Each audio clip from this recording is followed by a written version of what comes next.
All right, in section 1.3, we're going to get a little bit more specific about some higher level characteristics of graphs. These are the things that we're going to be most interested with in this class and in calculus. So, a function is increasing on an interval if whenever you're going from left to right, every point on the left is less than every point on the right.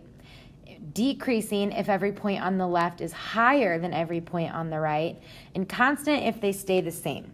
Essentially, increasing and decreasing means exactly what you think. If you're walking on the graph from left to right, are you climbing up the hill? Are you sliding down the hill? Or are you having a nice little stroll that stays the same all the way across? So that's the idea of increasing, decreasing, and constant. Now, if we want to decide where something is increasing or decreasing, we need to divide it up a little bit. Now again, whenever we talk about where something is happening on the graph, we're describing the x values. So the intervals on which it is increasing, decreasing, or constant is asking, where does this happen? Now, whether you use brackets or parentheses here is kind of up for debate. Mathematicians will argue about this for hours. My feeling is that you should not include the endpoints of increasing or decreasing, because if you think of what happens, let's say you throw a ball up into the air. So the ball goes up and then it comes down. But for a split second, it wasn't going up or down. It was just kind of on pause for just a minute. It was essentially neutral. So I will always use parentheses on the end of increasing or decreasing intervals because there's that moment where it's not going up anymore, but it also hasn't started going down yet. So that's sort of the school of thought that I am in. So if we think about for our graph, we want to walk from left to right, just the way you read a sentence. So when I start, here's our arrow. So when I start, I'm sliding down the hill until I get to this bottom part. Then I start to climb up the hill until I get to the top. And then I start sliding back down again. So this is decreasing. And then the other blue part is decreasing. But the green part is where we are increasing. And just like with domain and range, we want to use intervals. So the intervals where it is increasing are going to be, again, look at your x values. It looks like 0 to 2 is where the top of that hill seems to land. So we'd say 0 to 2. Where is it decreasing? It looks like it starts decreasing from the arrow, so that's a negative infinity, and it decreases until we get to x equals 0. Negative infinity to 0. And then the other place that it's decreasing is starting at 2 and going towards the next arrow. So that's going to be 2 to infinity. Notice I did not use a union this time. That would be incorrect. The only reason we use a union when we say domain is because domain itself represents a single set. When we say where is it decreasing, it's decreasing in 2 different places. That's not a set altogether. It's 2 separate sets where it's decreasing, so we don't want to use unions there. And then we always want to make sure we answer all parts of the question. And so where is it constant? We would just say never, because it's never constant. But you want to make sure they asked us about 3 things, so you want to answer about all 3 things. Okay, so I'm going to give you a moment to try and decide increasing, decreasing, and constant for number 2 and number 3. Please pause your video and try that on your own. All right, here come the answers. Here you go. This is what you should have. Take a second to look over that. So there's nowhere that number 2 is decreasing. There is nowhere that number 3 is constant. So again, if you think about where it divides up, it's going to switch right about here and it's going to switch right about here. So those are our dividing points of what's happening there. Okay. Increasing, decreasing, and constant. Let's talk about relative maximum and relative minimum.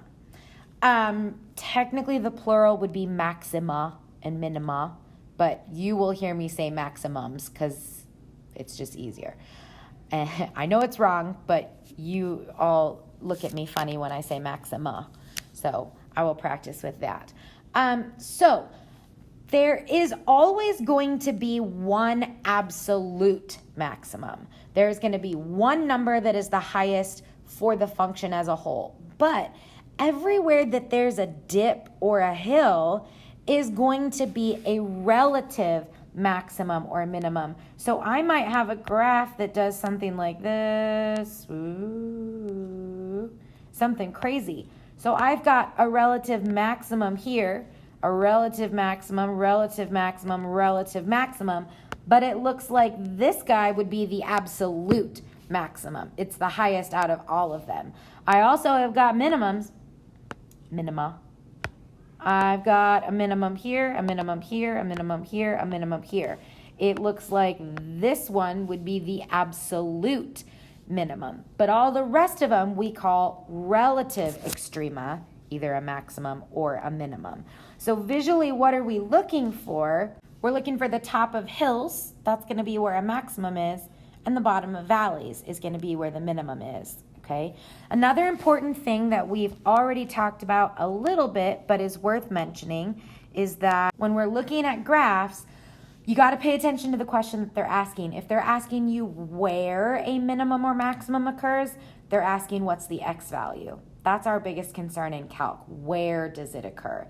If they're asking what is the maximum value, that's going to be the value of the function, which is your y value or your f of x value. Okay.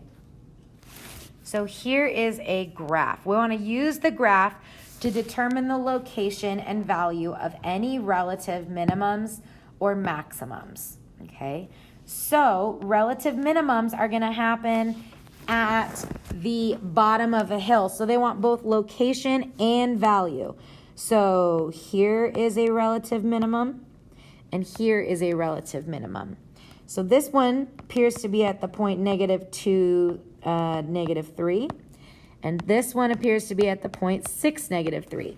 Ordered pairs would not be an appropriate answer here. So here's the sentence that I want you to start kind of using as your sentence stem. So what we would want to say is at x equals -2, the minimum is y equals -3, okay? So just use that sentence over and over again and fill in this blank. That's how I want you to write these because it keeps everything straight. Then we can say at x equals 6, the minimum, you can abbreviate max and min, is y equals -3.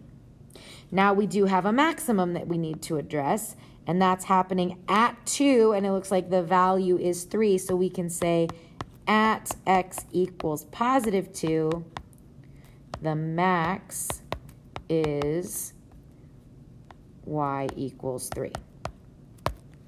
Okay, just use that sentence over and over again. It'll really help you. Number 5 says use a graphing calculator to locate any relative extrema. Locate is just asking for where. So that means it's just asking what are the x values. So let's do a quick practice with our graphing calculator. Take a moment to put the video on pause, graph that in your calculator, and use the features to calculate your max and mins if they exist. So I got a relative maximum when x is -1.291 and a relative min when x is negative or positive 1.291. So this graph has some symmetry there, we can tell by looking at this. If it doesn't tell you how to round, our standard is going to be 3 decimal places. Unless it tells you something otherwise, that's the standard that we use for AP in calculus, and so I just like to carry that down. So unless it tells you to round differently, 3 decimal places will be our assumption. All right. Even and odd functions and symmetry. Now this got a little bit cut off here. So let me pause this so I can pull up the Word doc and show you what the rest of that says. I think we got most of it. All right, so it did get cut off a little bit. So here's the definition of even and odd functions, and you might need to add a little bit there on the bottom for that to make sense. Even and odd has nothing to do with the degree. So like just because a function starts with x to the fourth, that doesn't mean it's even. That's not what this is referring to. So a function is even if f of negative x equals f of x. Remember when we practiced this with our functions, I said this is going to be an important test. The test for even or odd is to do f of negative x. Either all of the terms stay the same, in which case it's even, or all of the terms flip signs, which is what this bottom one says here. F of negative x equals the opposite of f of x. Everything flips signs, then it is odd. If it doesn't do all of one or all of the other, then it's neither. We just say it's nothing. But here's what I want you to remember, and this will make more sense when we finish this up. But all of the O's go together. So an odd function is always going to turn opposite. And as we'll see in a minute, it means that it has origin symmetry. Even is when they all stay the same, so that one's a little bit easier to remember, but all the O's go together, odd, opposite, origin, okay? So let me go back to here. So when we use that test, we're gonna plug in f of negative x. So when I do that here on number 5, let's plug in f of negative x and see what we get. So it's really just using your laws of positives and negatives. What I ended up coming out with was the exact same function that I started with. Since nothing changed, that means that this function is even. Okay, let's do that with number 6. All right, on this one, when you do a negative base to an odd power, we get a negative. And so at the end, we end up with negative 7x cubed plus x. And if you notice, we started from positive 7x cubed to negative 7x cubed, negative x to positive x.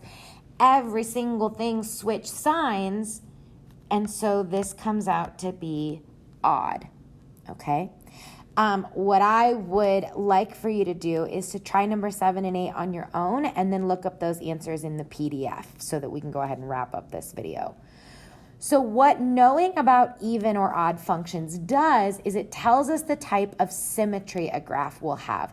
This is important because a lot of times in calc, they only give you the positive half of the graph, but then they might tell you that the function is even, so then you know how it's going to behave on the other side. So there's 2 types of symmetry. Well, there's more, but these are the 2 that even and odd tell us about.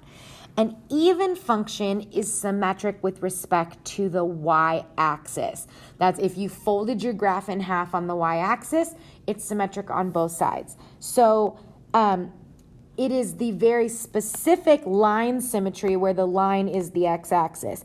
The second that I move this parabola somewhere else, it still has symmetry down the middle of the parabola, but the line of symmetry is not the y-axis, so we would not call that function even. Okay, the line of symmetry has to be the y-axis.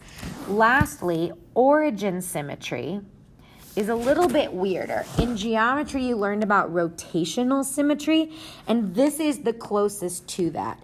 If I took my graph and broke it in half at the origin, like if I cut this right here, this piece of the graph could rotate 180 degrees and it would match the other piece of the graph. The easiest way to tell by looking at it is that if you pick a point on the graph, like this one here, 2, 8, negative 2, negative 8 has to also be on the graph. So here we have positive 1, 1. That means negative 1, 1 also has to be on the graph, which it is. So that is what origin symmetry looks like. And so those are the things, increasing, decreasing, constant, maximum, minimum, and symmetry. Those are the 3 things that you're going to focus on today.